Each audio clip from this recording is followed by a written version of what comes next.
Bonjour Monsieur Kadima. Bonjour. Merci vraiment de prendre le temps de vous asseoir quelques minutes avec nous pour échanger, on va dire, sur ce processus électoral. La question que tout le monde se pose à Kinshasa et que nous aussi nous posons, est-ce qu'il y aura élection le mercredi 20 décembre? Oui, il y aura élection. Sûr? Ah oui. D'accord. Le mot est juste pour vous quand je parle de méfiance entre les acteurs politiques depuis votre nomination à ce poste?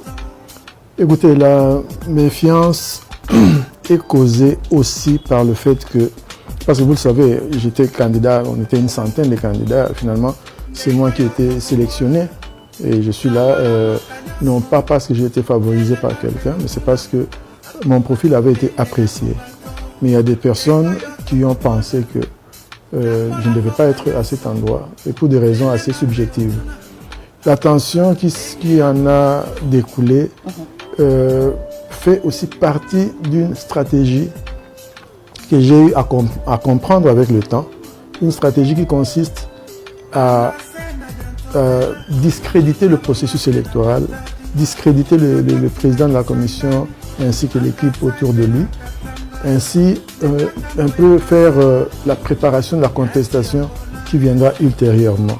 Tout le monde sait que ce retard par rapport à la publication de la liste, c'est parce que nous avons été très patients et nous avons même ouvert le processus, prolongé le processus comment on appelle ça, de la réception et traitement des candidatures. D'abord de 8 jours, après de 7 jours, ça fait 15 jours. Et cela entraîne qu'il y ait un flottement un peu dans la publication de la liste. Et on présente cela comme une violation de la loi, alors qu'en prolongeant, c'est là que nous avions, entre guillemets, violé la loi en prolongeant. En leur faveur. Des milliers d'électeurs qui se retrouvent avec des cartes illisibles. Ça, c'est un problème technique qui est arrivé suite à une réaction chimique. C'est une conséquence involontaire de l'usage de la technologie thermique, qui était la moins chère. Parce qu'il faut aussi comprendre une chose, nos élections coûtent trop cher. Quand nous avons commencé l'enrôlement, nous n'avions pas assez de temps. Il y a une étape importante à laquelle nous devions passer, on appelle ça une phase pilote, durant laquelle on allait tester cette nouvelle technologie. Nous n'avons jamais eu ce temps-là. Nous sommes allés directement à grande échelle. Et les conséquences ne se sont manifestées que plus tard.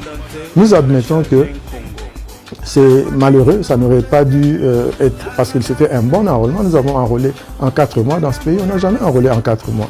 On enrôle en 12 mois, on enrôle en 16 mois. Nous avons enrôlé en 4 mois. Malheureusement, les cartes sont ce qu'elles sont. La loi dit qu'on est électeur quand votre nom est repris sur la liste des électeurs. Donc, même si votre carte est défectueuse, mais vous venez, nous allons regarder sur cette liste et il y a aussi une photo. On va vous identifier, on va vous permettre de voter. Mais si la carte est illisible, qu'on ne peut pas lire le nom et que la photo n'est pas visible, mais comment on sait que on verra les noms que vous communiquez et comme dans la liste, il y a aussi la photo de la personne, on va l'identifier. Mais ce que je peux vous dire d'une façon générale, c'est que sur le plan de la logistique, tout ce qu'il nous faut est sur le territoire. En ce moment, nous parlons, la formation a lieu, la distribution, l'acheminement de toutes sortes d'équipements se fait. Qui convoie le matériel? C'est nous-mêmes. Avec des avions? Avec des avions que nous louons. Il y a pour Ituri, Nord Kivu et Sud Kivu, la MONUSCO nous assiste là. Nous avions fait une demande au chef de l'État et au gouvernement pour que nous puissions avoir des hélicoptères parce que nous sommes durant la saison pluvieuse. Il y a des endroits qui sont vraiment difficiles d'accès. Donc nous avons demandé un coup de main à notre gouvernement. Il est possible qu'il fasse quelque chose imminemment. Le 20 décembre, donc, le scrutin va se tenir, vous nous l'assurez. Quel va être le système on va dire, de mise en place par la CENI dans les bureaux de vote? Le système de vote, c'est un système semi-électronique. Ça signifie nous avons une machine qu'on appelle dispositif électronique de vote. Et quand vous votez, il vous donne, vous allez déposer cela dans l'urne. À la fin de la journée, la machine donne les résultats électroniques. Oui. Et ceux qui sont là présents avec les agents, les témoins, les observateurs, participent au dépouillement manuel. À la fin, on compare les deux. Dans un bureau de vote, il n'y a que les personnes qui ont l'accréditation qui peuvent y entrer. La population peut rester dans la périphérie, peut-être, mais en tout cas pas dans le bureau de vote parce qu'il faut être accrédité pour y entrer. C'est un endroit inviolable. Qu'est-ce qui, au soir de ce 20 décembre, Monsieur Kadima, vous ferait vous dire que vous avez réussi votre mission? D'abord, on ne juge pas les élections sur base du jour de vote seulement. On juge un processus à partir de la phase préélectorale. Bien entendu, la phase électorale est très importante et la phase post-électorale. Pour moi, le fait que nous ayons enrôlé les Congolais et que nous ayons pris des dispositions pour que chacun puisse exercer son droit de vote, c'est un motif de satisfaction. Le fait que nous ayons permis à tous les Congolais en ordre de se faire candidats sans y mettre des entraves, c'est un motif de satisfaction. Évidemment, ça a une conséquence.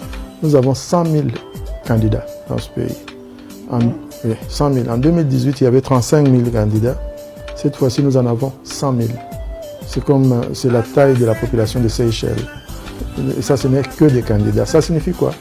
Nous sommes satisfaits de cette inclusion, cette inclusivité, ce désir d'avoir les compétiteurs être acceptés comme candidats sans mettre sur leur route des obstacles inutiles. Le jour de vote, je serai satisfait si la participation est optimale, si tout Congolais et toute Congolaise en droit de voter peut voter et le faire librement, évidemment, et que les résultats soient le reflet de leur volonté.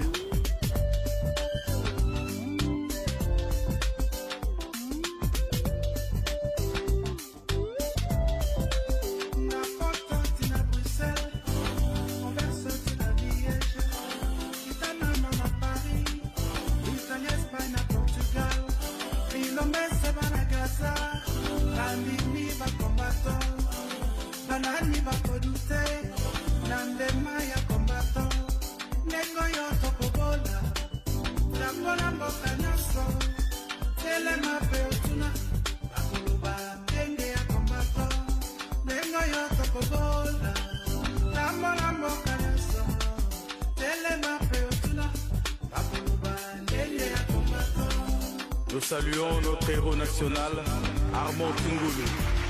Depuis le village Bombili, El Commandante, le maréchal Nenkongo.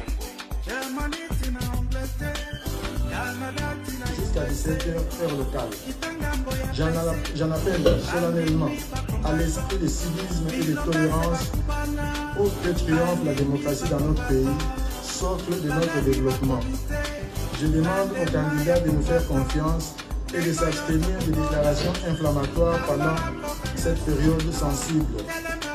Les résultats qui seront proclamés seront ceux qui seront réellement exprimés dans les urnes par les électeurs. Je vous remercie. La CENI remercie les électeurs de s'être présentés tôt ce matin dans les bureaux de vote pour exercer leurs droits civiques. Elle relève néanmoins qu'il y a eu un retard dans le démarrage des opérations de vote dans quelques bureaux de vote repartis sur l'ensemble du territoire national. La CENI s'active à prendre en charge tous les problèmes se rapportant au vote. Des solutions et mesures idoines sont d'ores et déjà prises, comme le président de la CENI l'a mentionné hier dans son adresse. Tous les électeurs qui le souhaitent vont voter. Les bureaux de vote qui ont ouvert en retard fonctionneront durant 11 heures, tel que prévu par la loi, pour permettre à chaque électeur de voter jusqu'à ce que le dernier sur la file sera pris en charge. La CENI est en train d'investiguer des cas de méconduite dans certains de ces démembrements et des sanctions seront prises et annoncées incessamment. Baluma ya IDPS, Boza Bandok. Tous les Baluma voilà Sima Félix, les lois na Ibisibino Boza Bandok. Tous les Bangalo voilà Sima Jean-Pierre Bemba, Boza Bandoki. Tous les Basoyi voilà Sima Moussa Namouis, Boza Bandok. Tous les Bakongo Batabandu voilà Sima Yamboso, Sima Failou, Sima ya Obe Minaku, ya Bangot, Boza Bandoki.